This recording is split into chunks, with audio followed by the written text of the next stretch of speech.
स्वामी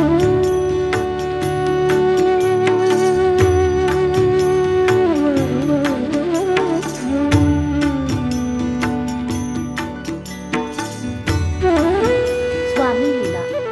स्वामी समर्थांनी आपल्या रूपाने आणि मग भक्ताला त्यांच्या इच्छित देवतेचे त्याच रूपात दर्शन घडवल्याचे अनेक कथातून आढळते. द्वारकापुरीत त्यावेळी सूरदास नावाचे महान कृष्ण भक्त राहत होते. हे सूरदास जन्मांध होते. आपणास सगुण साकार असे श्रीकृष्ण दर्शन व्हावे अशी त्यांची फार इच्छा होती. स्वामी समर्थ सूरदासांच्या आश्रमात येऊन उभे राहिले. त्यांनी सूरदासाला हाक मारली. म्हणाले, तू ज्याच्या नावाने हाक मारित आहेस तो मी. बघ, इथं तुझ्या दारात येऊन उभा आहे. सूरदास, पहा जरा. इतकं बोलून समर्थांनी त्यांच्या दोन्ही डोळ्यांना हस्तस्पर्श केला. त्याचबरोबर सूरदासाला दिव्य दृष्टी प्राप्त झाली आणि त्यांना शंख, चक्र, गदाधारी असे श्रीकृष्णाचे सद्गुण रूप दिसू लागले. सूरदास सदतीत झाले.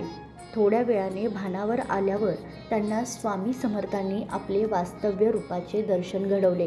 सूरदास भारावून गेले आणि स्वामींना म्हणाले, मला दिव्य दृष्टी दिलीत. आता मला जन्ममरणाच्या या तापापासून मुक्त करा. स्वामी समर्थांनी सूरदासाला तू ब्रह्मज्ञानी होशील असा आशीर्वाद दिला. भिवू नकोस, मी तुझ्या पाठीशी आहे. श्री स्वामी समर्थ. जय जय स्वामी समर्थ.